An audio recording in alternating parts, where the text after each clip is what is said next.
আসসালামু আলাইকুম। আজকে আপনাদের সাথে যে বিষয়টি শেয়ার করতে যাচ্ছি সেটা হচ্ছে বিদেশ যেতে মরিয়া তরুণেরা।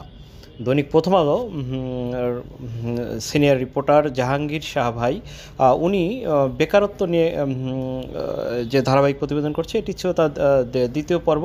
সেখানে তিনি যেটা উল্লেখ করেছেন যে বিদেশমুখী তরুণ গোষ্ঠী ২ বছরে ২০২৩ সালে বিদেশে গেছেন ১৩ লাখ কর্মী।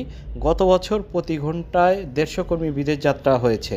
২০২২ সালে বিদেশে গেছেন ১১,৩৫,০০০ কর্মী, প্রতি ঘন্টায় গড়ে ১৩০ জন কর্মী বিদেশ যাত্রা। তার মানে হচ্ছে ২০২২ সালে ১৩০ জন প্রতি ঘন্টায় বিদেশে গেছেন, আর ২০২৩ সালে গেছেন প্রতি ঘন্টায় ১৫০ কর্মীর। এবং এর প্রধান গন্তব্যগুলো হচ্ছে সৌদি আরব, সংযুক্ত আরব আমিরাত, কুয়েত, ওমান, মালয়েশিয়া। এবং আরেকটা বিষয় এখানে উল্লেখ করা আছে যে জনশক্তি কর্মসংস্থান প্রশিক্ষণ ব্যুরো এবং ব্র্যাকের তথ্য দিয়েই রিপোর্টটি করা হয়েছে। সেখানে যেটা বলা হচ্ছে ঝুঁকিপূর্ণ পথে ইউরোপে যাত্রা কিন্তু বেড়েছে। গত ১৫ বছরে ভূমধ্যসাগর রুটে আটক বা চিহ্নিত ১,০৬,৫৯৮ জন বাংলাদেশি। এবং এই ইউরোপে যাওয়ার জন্য মানুষ কিন্তু ১৫ থেকে ২০ লাখ টাকা খরচ করে। ঢাকা, সিলেট, সুনামগঞ্জ, শরীয়তপুর, মাদারীপুর জেলার তরুণরাই কিন্তু এই ঝুঁকিপূর্ণ ইউরোপে পাড়ি জমাচ্ছে। সবচেয়ে বড় বিষয় হচ্ছে প্রতি বছর যত মানুষ শ্রম বাজারে যোগ হচ্ছেন তাদের অনেকেই কিন্তু দেশে পছন্দমতো কাজ পাচ্ছেন না, যে কারণে কিন্তু সবাই বিদেশ যাওয়ার জন্য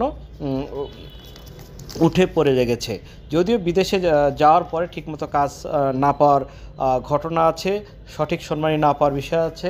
অনেক শিক্ষিত বেকার যারা চলে যাচ্ছেন তারা কিন্তু ওখানে যে খুবই অড জব করছেন, মানে শোভন কাজ করছেন না, সেই একটা বড় বিষয়। কিন্তু আবার এই সব কিছু মিলেই বাংলাদেশের যে বেসরকারি গবেষণা প্রতিষ্ঠান South Asian network on economic মডেলিংয়ের সানেমের নির্বাহী পরিচালক সেলিম রায়হান কিন্তু প্রথম আলোকে বলেছেন যে চাকরি সিংহভাগই তৈরি হয় বেসরকারি খাতে, কিন্তু শোভন কর্মসংস্থান সৃষ্টিতে বড় ধরনের ব্যর্থতা আছে। তাই শিক্ষিত এবং অল্প শিক্ষিত তরুণদের মধ্যে এক ধরনের হতাশা কাজ করছে। এই হতাশ যুবগোষ্ঠীর অনেক নিরুপায় হয়ে অসম্ভব কঠিন পথে ইউরোপের বিভিন্ন দেশে যাওয়ার চেষ্টা করেন। অনেকে জমিজমা বিক্রি, ধার দেনা করে মধ্যপ্রাচ্যে বিভিন্ন দেশে যান, মানবেতর জীবনযাপন করেন। পরিশ্রমের তুলনায় ন্যায্য মজুরি না পাওয়ার কিন্তু অভিযোগ আছে। আসলেই কিন্তু কথাটা সত্য, কারণ অনেক সময় দেশের বাইরে আমাদের রিক্রুটিং এজেন্সিগুলো পাঠানোর পরে কিন্তু তারা ওখানে গিয়ে কাঙ্ক্ষিত জব পায় না। এটা কিন্তু নিশ্চিত করা দেশের পক্ষে, রিক্রুটিং এজেন্সির পক্ষে অনেক সময় সম্ভবও হয় না। তো এই একটা বিষয়। গত ২ বছর ধরে ১০ লাখের বেশি কিন্তু মানুষ প্রবাসে গেছেন আর কি।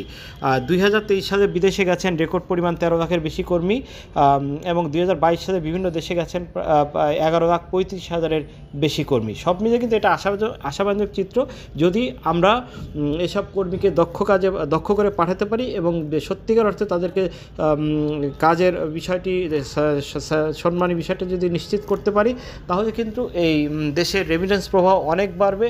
এই দক্ষ জনশক্তি পাঠানোর রেমিটেন্সে কিন্তু বাংলাদেশ অনেক এগিয়ে যাবে। আপনারা সবাই ভালো থাকুন। আল্লাহ হাফেজ।